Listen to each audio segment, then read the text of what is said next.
Hey y'all, I'm back. Got all the meat done, set up, getting ready to get these cabbage and Brussels sprouts done. And once we get that on and popping, we're gonna move on to the cream potatoes and make a nice green salad. I might do a mac and cheese, who knows? Just wait and see, don't go nowhere. And we're back. We're gonna get these Brussels sprouts going. And I've got some shredded cabbage I'm gonna put right in on top of them. So we're just gonna get these. But I'm not going to do potatoes. I usually put potatoes in with them. We ain't doing potatoes with them today. Just get them all nice. Takes a little bit longer for these than it will that cabbage. So what I'm going to do is let these cook along here for a little while. About 10-15 minutes, keep the heat up high. Everything but the kitchen sink. About a couple tablespoons of that. Okay, we'll put that right on up. Okay, and then we got, of course, to have our tablespoon garlic powder. And I'm going to drop some fresh garlic cloves in there. Y'all know me and my garlic. Tablespoon of my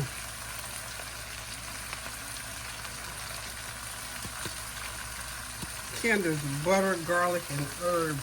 See, that's a good seasoning, y'all. Real good seasoning. It goes well with everything pretty much. Okay, y'all, it's 1:30 in the afternoon. We're going to eat at 4, so I got about another hour and a half. All I got left to do now, because all my meats are done. About 3:30, I'm going to stick that meat in the oven and let it reheat. And then a little bit after 3 hours, go ahead and I'll have everything ready, pretty much. I'll do my potatoes, mashed potatoes, okay. These onion flakes are so good, they're seasoned, chopped onions. They were in the refrigerator, that's why I couldn't find them, y'all. I've been looking for them for the longest. I had stuck them in the refrigerator behind something. You know how that happens? You put something away and then you put it in the wrong spot. Well, that's what I did with that. Okay.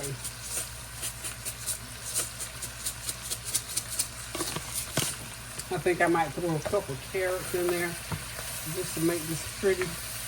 Break up some of that green. How about that? Okay. I'm just gonna let this saute right along. I got butter and oil in there. Oh, let me get my let me get me a little bit of my curry powder in there. Not a lot. This curry powder has kids on it. You don't need to go a little bit of that. And then we'll get some turmeric going in there. Okay, where's my spoon? Some people say turmeric. I call it turmeric.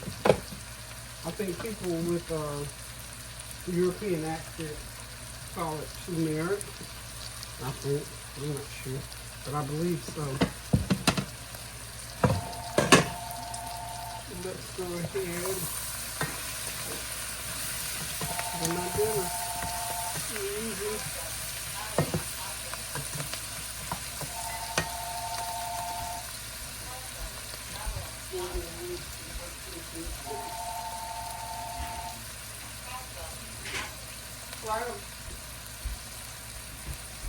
Thank you, same to you, my dear. Okay, y'all, there it is. My shredded cabbage and Brussels sprouts garlic stir fry. Tons of butter, y'all. About 2 sticks of butter in there. So anywho, that's gonna go along with my grilled chicken, grilled steak, and my sausage. And I'm gonna add to that some good old creamy cream potatoes. Y'all know I will use an instant potato right now and you won't even know the difference, but I'm gonna tell you, I don't like to keep you in the dark. So I'll show you how I make those that taste just like you went to Idaho, got the potatoes, came back home and peeled them and mashed them and garlicked them up. I do it every once in a while, but not today because I gotta make a ton of them and I can't be standing on my feet. So that's one of the things that I can shortcut on and it tastes just fine. So y'all hang tight. I'm not going nowhere but right here in the kitchen, so don't y'all go nowhere except go sit back, relax, and enjoy your family, and I'll be right back. Back at it, y'all. I decided I'm going to do a little mac and cheese because I had some cheese that I needed to use, that I've been meaning to use, and I didn't want macaroni salad because we had that the other day, and I still got a little bit left. So I got this cheese that I need you to use. These slices of cheese, I'm going to cut it up in here, and then I got a pack of cheese, and I'm going to be, this is about a half of a 1 pound box, almost a half a pound of macaroni noodles, not quite. So this is going to be a good size pan, but I didn't need a huge pan. I just decided everybody like macaroni and cheese, no matter, everybody look for the macaroni and cheese. When it's not there, everybody's looking at it. Of course, when it's there, everybody dives into it. But when it's not there, it's like, oh, you making the mac and cheese. Well, yes, I did. So what I'm doing, this is called my dump pan. So I'm going to put a couple of eggs in there. My nice, fresh hen house eggs. I'm just going to whip them up. There's so many different ways you can make mac and cheese. This is just a quick way. I'm going to put me a half a cup of milk in there. Okay?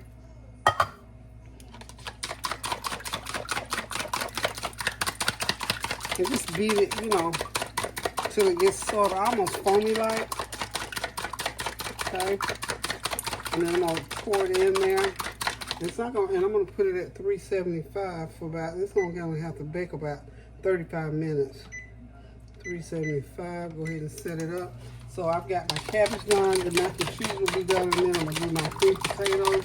And I think I'm going to do just a nice green garden salad. And that's going to be it for dinner. Tanya's going to bring me some lemon cupcakes. How about that? I'm going to go ahead and pour that mixture right in, like that.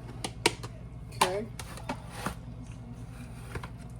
And I've got a stick of butter in there, which is my smart balance, which is I got the equivalent of a stick of butter in there. And because I want to add some extra cheese, I only have 2 cups of cheese. So I'm going to go ahead and use some, what is that? Alfredo sauce in there to make up for the other cheese that I don't have. So you know, there's all kind of ways you can make mac and cheese. And this is going to be a real creamy macaroni and cheese, y'all. Okay? And y'all know I always put a little bit of sour cream in there. So, get this and this. Let's finish off the rest of this sour cream. This is probably a 1/4 cup of sour cream. And these, I love these little containers because you know why? The sour cream stays fresh. I've had this in there, I know, for a month. If I'd had those little containers, those little cups, it would be dried out on top and all that kind of stuff. Now, that might be enough. But I'm adding all these little deals in here for a nice creamy mac and cheese, y'all. It's gonna be good. I'm gonna go ahead and get my cheese in there, the rest of my cheese in there. Of course, you know I gotta put, where's my, boom. I'm gonna put about a half a teaspoon of black pepper. Okay, that's like enough. And then I'm gonna put, for the salt content, my everything but the kitchen sink seasoning is gonna go in there. And well, since I found that first, I'm gonna put my buttery garlic herb, a couple teaspoons of that. Okay. Where's my everything but the kitchen sink seasoning? Where are you? Where are you? Where are you? There it is, right there. I need a teaspoon of that because it has all my herbs in there. A couple teaspoons. Okay. Now, stir that up again. Stir, stir, stir. Make sure everything is well mixed.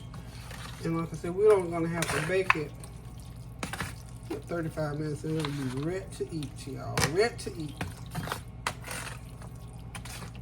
Okay.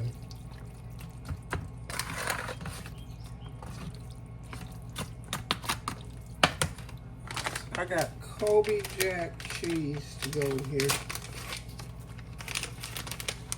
I'm gonna put that much in, and the rest I'm gonna sprinkle on the top. I'm gonna put me a little bit of Parmesan cheese as well. So we got us a pan of macaroni and cheese, y'all. I'm not expecting a whole bunch of folks today. Just not. This is just, whoever wants to come back and come on by. But, I wanted to cook this because, again, y'all know I'm sort of going through what I'm going through. And I wanted a certain thing for dinner, and I wasn't trying to ask nobody else to cook it. So, it's almost ready. Almost ready. Okay, so y'all hang tight. I'll be right back. Okay, y'all, I sprinkled the rest of that cheese on top, so it's ready to go into the oven for about 35 minutes. And we're going to have some good old macaroni and cheese. That's just another version. There's 1,000 ways I think you can make mac and cheese, but that's just one of my quick ways. So we're going to get it into the oven here as soon as it get up to 375, and we're going to bake it, and we're going to have it with our cabbage, with our chicken, with our steak, and with our sausage, and with our cream potatoes. And like I said, I got a little bit of pasta salad in the oven. Oh, and I'm going to do a tossed green salad as well. When you have steak, it seems like you need a salad. Be right back. Okay, y'all, I'm getting ready to set my pot up for my cream potatoes. This is 32 ounces. First of all, I'm gonna start with 32 ounces. I'm gonna put more than that. I got another one already open. This is chicken broth I use to do my cream potatoes. Okay, that's one. Gotta find the other one. Where's the other one? Where's the other one? Got another one. Okay, so that was 16 ounces. This is the 32 ounces.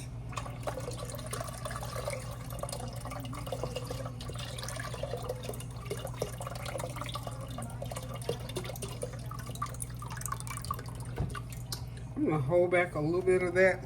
So now we have to season that up a little bit. We got a teaspoon of, that's everything but the kitchen sink. All the seasonings that I have in my cabinet up there. Got a half a teaspoon of black pepper. Okay. We're gonna do, and I'm gonna do the milk and the other seasonings when I get the potatoes in there. So we're gonna do we'll heat this all up, then we have a tablespoon of garlic powder. Lots of garlic powder, y'all. So these are gonna be garlic cream potatoes, by the way. And where is my, I gotta put that herbal butter. And of course I gotta put lots of butter in there. So we're just gonna get the pot started out. So when we get ready to actually do the potatoes, I will be right to that. And I think with this, I'm gonna use I bought this big tub of potato mix, but that's okay. Okay, so we're gonna leave the seasons out until we know. Of course, I'm gonna put sour cream in there. I'm gonna leave that right there for right now. And of course, I can go ahead and put my butter in. About a stick and a half of butter. All this gonna be heated up, y'all. Okay, so we put that right there to the side, and we'll be back shortly. Okay, y'all, it's time to get the cream potatoes going. I've got that chicken broth. I've got all my seasonings in. Now I'm gonna go ahead and put the potatoes in, and I'm using these Idahoan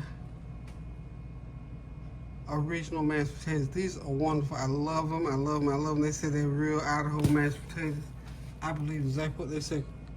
As long as I didn't have to peel any potatoes, I'm good to go. So I hope you are by now sitting down eating your dinner. It's like 4:30 here, and we are on the way to eating. So I decided I'd do these last. I got my meat in the oven heating. Had finished about 10:30 this morning, so it's heating up now. So we're gonna get this little show on the road. Seems like I'm not gonna have as many people as I thought, but that's fine because Tony's got the crud. My neighbor, Miss Fennell, she doesn't feel well. Elsie, my friend, Elsie Miss Bentley, she doesn't feel well. Bob's son showed up. They may come after a while, but nobody's. So I thought, you know what, this is gonna be the nicest, quietest Mother's Day in a while, and I'm gonna be all right. Tanya's on her way, and of course, let's see, Kareem's here. Let's see, Kareem, Tanya. Dexter was supposed to come with his friend, so I don't know. You know how that goes. I'm not real wore out, hurt, tired, but I'm tired. You know how you get tired and you think, well, whoever comes over, comes over. One thing about when they get here, the food will be ready. So I'm gonna go ahead with this and follow through, because y'all know me and food. If we have leftovers, I will put them right in the fridge. So I'm gonna take a fork and start stirring in. I got that this broth and all. I got it just to the point of boiling. I didn't boil it. So now what I'm doing, I'm putting these potatoes in. I'm gonna let them sit there a minute and thicken. And as they thicken, I'm gonna put some cream in there, and we're gonna have us some good old mashed potatoes. It doesn't take that much to make mashed potatoes unless you're making the real ones, okay? Let's go ahead with a few more potatoes in there. It's gonna be a lot of potatoes. A lot of potatoes, y'all. They'll begin to thicken. You have to let them sit there and thicken, and then stir them a little bit, and they come around. So they're gonna be wonderful. I gotta still put the sour cream in, and I still gotta put the cream in. Okay. Thicken them up a little bit more, simply because I gotta still put the milk in. Okay. See how that's nice and creamy, fluffy, and I tell you what, that chicken broth gives it the flavor, and it sort of cuts back on so much cream. So I'm gonna put about 1/4 cup of cream in there. Okay, is that all right? And then I'm gonna go to the refrigerator. I'm gonna grab out my sour cream, and I'm gonna go ahead and squeeze some sour cream in there. Well, I didn't open it yet, did I? Have to pull that little deal out the middle. And these are just gonna be, and you, of course, you know, if you want extra seasoning like salt and pepper, you use salt and pepper. But I put seasoning, regular seasoning in mine. So we're gonna put about a couple tablespoons of, well, here it is. A couple tablespoons of sour cream. Okay. We're gonna take our fork. I always like to use a fork. Take our fork and just blend that in real good. And if they're not thick enough, if you like them thicker, just simply pour some more potatoes. Now my girl Tanya loves hers real thick. Okay. She loves some thick green potatoes.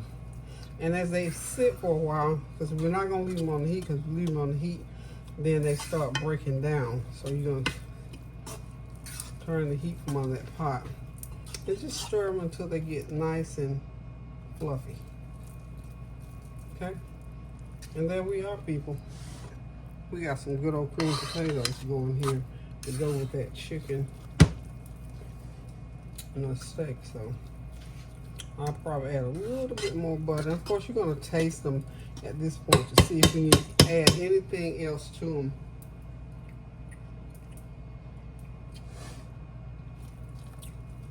That is absolutely wonderful, y'all. The only thing they could use a little bit more salt content, but we're not gonna overload with salt. I'm gonna put me a little bit more of garlic powder. How about that? This is garlic salt, I'm sorry.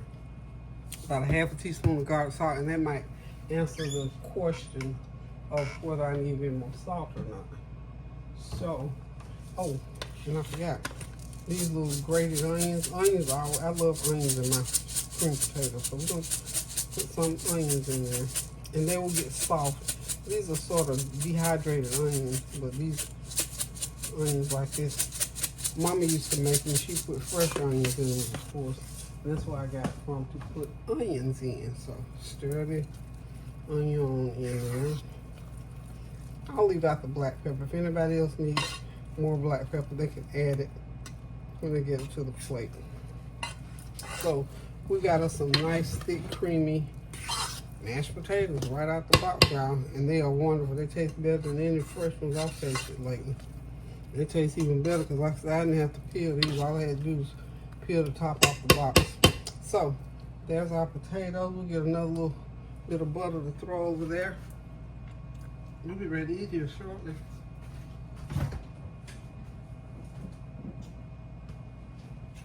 Okay, people.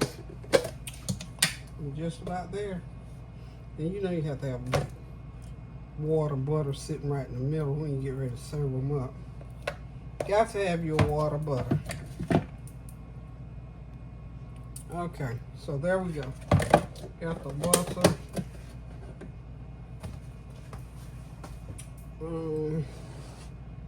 Get this out the way and then we'll show you what we're going to be eating. Okay. I'll be right back.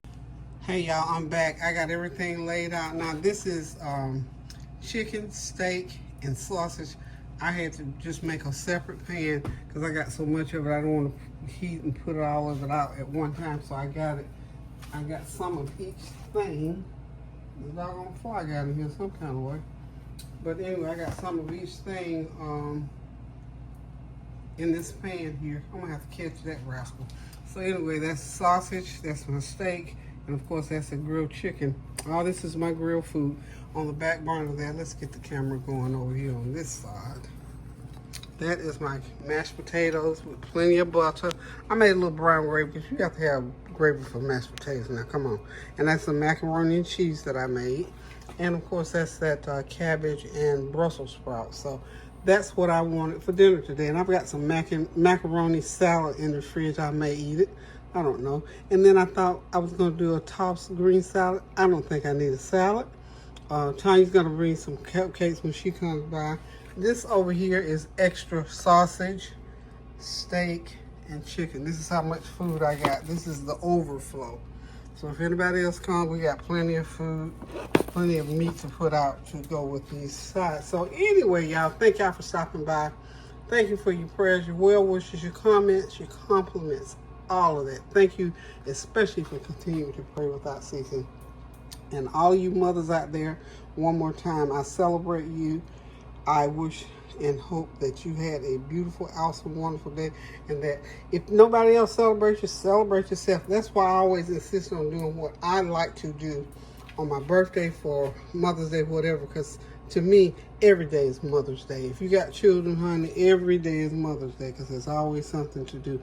So until I decide to cook again, I am going to sit myself down, wait for my kids to get here, whoever's coming. We're going to sit back, relax, and enjoy this meal. So until I come back again, y'all, love you, toodles.